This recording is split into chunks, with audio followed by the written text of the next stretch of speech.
Hello everyone, this is Dr. Ritik Sharma again, and in this video I'm going to tell you about how you should prepare for NEET PG with your third year, or if you are in third year, how should you approach NEET PG preparation. And दो तीन बातें मैं पहले clear कर देता हूँ ये video के स्टार्ट होने से पहले कि मैंने NEET PG की तैयारी थर्ड ईयर से नहीं करी, फाइनल ईयर से थोड़ी थोड़ी करी और इंटर्नशिप में मैक्सिमम लेके गया मैं प्रिपरेशन को. लेकिन there's a quote that says a successful guy learn from the mistake of a wise man. So I can be a wise man, or and you will become the successful guy. So stick to the end, and these are the things that I would have done if I have known कि NEET PG में क्या रहता है, क्या syllabus होता है, कैसे second year इतना इंपॉर्टेंट रहता है. So stick to the end. And इस वीडियो में अपन बेसिकली पीजी के रिलेटेड ही बात करेंगे. प्रॉफ के हिसाब से बात नहीं करेंगे. प्रॉफ तो सब पास हो जाते हैं, नीट पीजी में सबका रैंक नहीं आता. तो नीट पीजी के हिसाब से बात करेंगे, प्रॉफ के हिसाब से बात नहीं करेंगे. तो so stick to the end and you will 100% find this video useful. So in this video, basically, I will talk about 6 points, and it will cover all the things जो आपको चाहिएगी. और देखते हैं कैसा रहता है. So the first thing is introduction. देखो देखो थर्ड ईयर के जो सब्जेक्ट्स हैं, सबसे पहले अपना ENT, ऑप्था, PSM और फॉरेंसिक, ये 4 सब्जेक्ट है अपने. ठीक है, तो जो ENT, ऑप्था और अपने FMT है, ये तो क्या शॉर्ट सब्जेक्ट्स हैं, इसमें इतना दिमाग लगाने की जरूरत नहीं है और इजीली कवर्ड भी हो जाते हैं.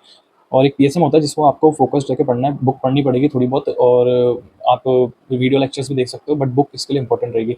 और ये चीज़ होती है कि ये जो चारों सब्जेक्ट है ये सेल्फ सेंट्रिक सब्जेक्ट है, मतलब इसका आप इंटीग्रेट नहीं कर सकते दूसरे सब्जेक्ट से. PSM को तो बिल्कुल ही अलग चल जाती है.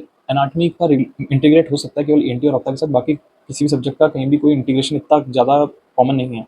सो बस यही है. तो ये एक मैं बेसिक बताया इंट्रोडक्शन के तौर पे कि ऐसे रहेगा. और शॉर्ट सब्जेक्ट्स तो हैं, और इनसे जो क्वेश्चंस आते हैं वो मैंने यहाँ लिख दिए, आप देख लीजिएगा. और लेट्स डू. और एक मैं यूसी के, मैंने जैसे बता दिया कि मैं प्रॉफ के बेसिस पे इस वीडियो में बात नहीं करूँगा, नीट पीजी के बेसिस पे बात करूँगा. बट प्रॉफ में आप क्या कर सकते हो, ENT के लिए आप वही मैरो के मेन वीडियो देख लो, बुक पढ़ लो. ऑप्था में भी सेम यही है. FMT में बुक प्रेफर करना बहुत सही है, बुक उसकी. और PSM में मैरो के वीडियो देख लो, पार्क पढ़ लो, और एक अर्पित PSM होता है, दैट्स द मोस्ट इंपॉर्टेंट. उससे आपको समझ में आ जाएगा, आपको प्रॉफ क्लियर करने में कोई दिक्कत नहीं आएगी. So that's it. Now so the most important part of this video, that is second year subject. क्योंकि सेकंड ईयर में कोई पढ़ के नहीं आता, सब ऐसे ही पास हुआ कहते हैं. मैं तो सप्ली आई थी सेकंड ईयर में. So I would have done these things if I was in third year. सबसे पहले तो ये देख लो कि सेकंड ईयर क्या इंपॉर्टेंस रखता है. देखो जो मेडिसिन है ना अपनी, वो पैथो, फार्मा, माइक्रो, फिजियो, इन चारों सब्जेक्ट से मिलकर बनी है. और सर्जरी का बिग पार्ट पैथो में कवर हो जाता है. सो अगर आप ये 3 सब्जेक्ट पैथो, फार्मा और माइक्रो कर लेते हो अपने थर्ड ईयर में, तो आपको फाइनल ईयर में बर्डन फील नहीं होगा, इजीली जाएगा आपका. और आप ऑप्स गाइनी, पीडिया, इन जैसे सब्जेक्टों पे और जो छोटे सब्जेक्ट हैं उन पे ज़्यादा फोकस कर पाओगे ढंग से. सो नीट पीजी, और इसमें नीट पीजी में इन सेकंड ईयर के सब्जेक्ट से 60 to 70 क्वेश्चन बनते हैं. That is about 35% of your syllabus. That's a big chunk. And if you have command on those subject, believe me, in internship your internship preparation will go so smoothly. मज़ा आ जाएगा आपको पढ़ने में. So details बता देता हूँ एक बार मैं आपको, क्या क्या करना रहेगा. देखो 3 सब्जेक्ट है, फार्मा, माइक्रो, पैथो. ये मेरा पर्सपेक्टिव है. आपके पास अगर मैरो है तो आप उससे वीडियो देखिए, आपके पास डेंस का है तो उससे वीडियो देखिए. मेरे पर्सपेक्टिव में GRG सर के मेन वीडियोस और RR, ये बेस्ट मेरे मेरे पर्सपेक्टिव में ये दोनों चीज़ें हैं. और माइक्रो और पैथो के लिए प्रीति मैम के मेन वीडियोस देख सकते हो, RR देख सकते हो. कुछ नहीं, ये आपको वीडियो देखना है. रोज़ के 2 से 3 घंटे आपको निकालने हैं, 2 से 3 घंटे आप निकाल लेना अपने थर्ड ईयर में, और इनके वीडियोस लेक्चर देखने की कोशिश करना. हर सब्जेक्ट को 1 महीना दे सकते हो आराम से, 3 महीने में ईजिली कवर्ड हो जाएंगे. और फिर क्या है कि ये तो अपनी डिटेल्स बात कर ली कि आप कहाँ से पढ़ सकते हो. और अभी भी मैं कह रहा हूँ, अगर आपके पास मैरो है, आप मैरो से देख लेना, मैरो में भी अच्छा पढ़ा रखा है. और बट अगर आपके पास ये चीज़ अवेलेबल है तो ये भी अच्छा एक ऑप्शन है. आई प्रेफर दीज, है ना. फिर the next point is MCQ solving tips. This is a big thing. और जैसे थर्ड ईयर है तो इसमें आप इतना ज़्यादा फोकस MCQ पे नहीं कर पाओगे. तो अपन को एक अच्छी स्ट्रेटेजी के साथ कैसे अपन एक अच्छा, मतलब कि अपन ज़्यादा इन्वॉल्व भी नहीं हो इतना MCQ में, और एक एफिशिएंट रिजल्ट भी आ सके, तो उसके लिए मैं बताऊंगा बस PYQ के क्वेश्चन एम्स और नीट के मोर देन इनफ है. नीट और एम्स के मोर देन इनफ क्वेश्चन बनाओ. ऐप यूज़ करना है मैरो.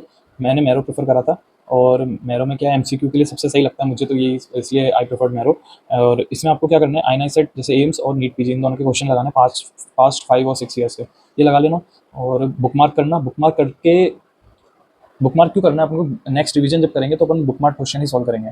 सो वो अब मैं बाद में बताऊंगा आपको. बट ये बुकमार्क करना है कौन से ट्रिक्ड क्वेश्चन जो होते हैं, जो इसमें मोस्ट रिपीटेड क्वेश्चन है, मोस्ट PYQ टॉपिक्स हैं, जिनको आपको मतलब क्वेश्चन देखते ही आपको याद आ जाना चाहिए वो टॉपिक दिमाग में, तो वो आप बुकमार्क कर सकते हो. और एक और चीज़ है कस्टम मॉड्यूल. मैरो में कस्टम मॉड्यूल का ऑप्शन होता है, तो कस्टम मॉड्यूल बनाना है अपन को 50 क्वेश्चन का. ये आप 2 दिन में 1 बार या 3 दिन में 1 बार कर सकते हो थर्ड ईयर में। बाद में तो अपन को रोज़ ही करने हैं, बट थर्ड ईयर में आप 2-3 दिन में 1 बार कर सकते हो। इसमें आपको मेनली 50 क्वेश्चंस का बनाना है। 50 क्वेश्चंस आप कस्टम मॉड्यूल बनाओ, इसमें टैग्स रखो अपने क्लिनिकल, इमेज बेस्ड और अपने नीट पीजी और एम्स, ये 4 टैग्स लगाना है। डिफिकल्टी को मीडियम तक रखना, मीडियम पे सेट करके। सो इससे क्या होगा, आप मतलब आप है ना एक क्लिनिकल ओरिएंटेशन और नीट पीजी में क्वेश्चन के लेवल का पता कर पाओगे, और एक क्वेश्चन प्रैक्टिस करने की हैबिट आपकी थर्ड ईयर से ही बन जाएगी। सो एमसीक्यू सॉल्व करना साथ के साथ, और दैट्स इट। एमसीक्यू के लिए तो यही है। और एक मोस्ट इंपॉर्टेंट पॉइंट जो है, मोस्ट इंपॉर्टेंट पॉइंट क्या है कि जो भी नॉलेज आप गेन कर रहे हो, मतलब आपने मान लो किसी क्वेश्चन से कुछ एक्स्ट्रा नॉलेज गेन करी, पीवाईक्यू टॉपिक से मिल गई, लो भले मान लो, तो आपको वो चीज़ वहाँ से उठा के अपने मेन नोट्स में डालनी ही डालनी है, जहाँ भी आप अपने नोट्स बना रहे हो। क्यों? क्योंकि जब आप नेक्स्ट रिवीजन करोगे और आपको वो चीज़ वहाँ दिखेगी, तो वो आपके दिमाग में बैठ जाएगी, और वो क्वेश्चन कभी रिपीट हुआ तो गलत नहीं होगा कभी।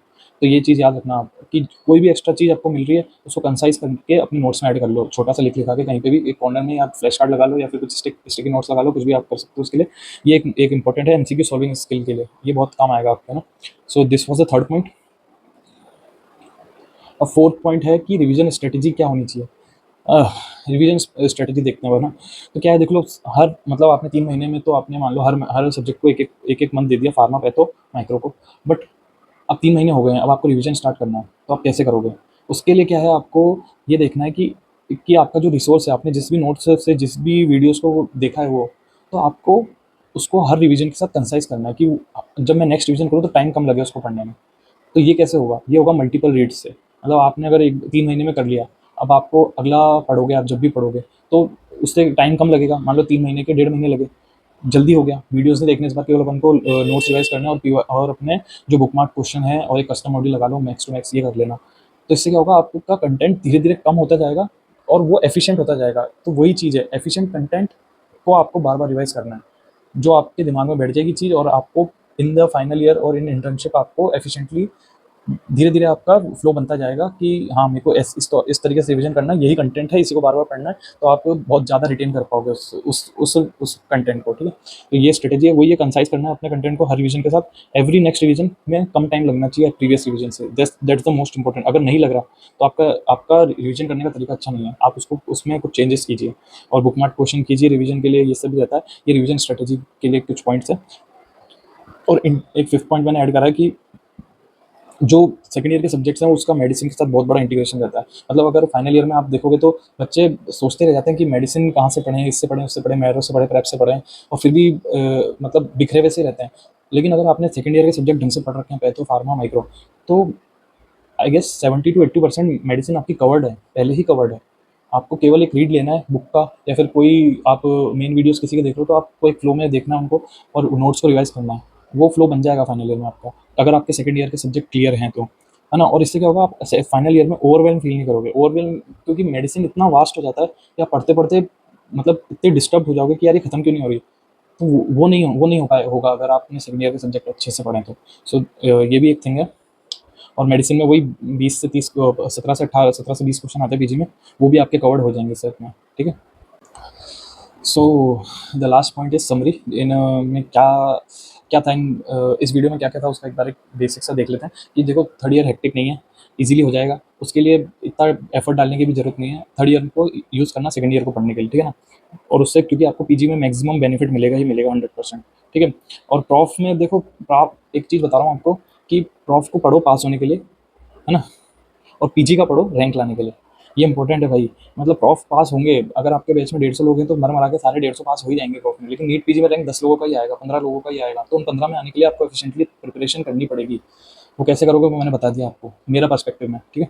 और बाकी तो यही है, इस वीडियो को यही शॉर्ट बनाने की कोशिश करी है मैंने। तो मेरे को इंस्टाग्राम पे फॉलो कर सकते हो आप। मेरा इंस्टाग्राम है, मैं लिंक भी डिस्क्रिप्शन में डाल दूंगा। वहाँ पे मैं मतलब बहुत ज़्यादा एफिशिएंट स्ट्रेटजीज शॉर्ट फॉर्म में पोस्ट करता रहता हूँ। You can check out my Instagram account. और इस चैनल को सब्सक्राइब करें, वीडियो को लाइक करें, और अपने थॉट्स को शेयर करें।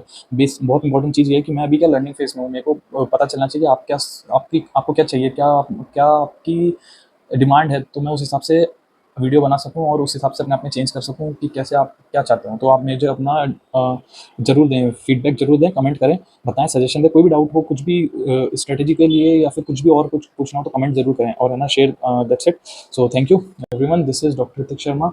एंड जैसे मैंने आपको बताया कि बस यही है। That's it. Thank you, bye, all the best.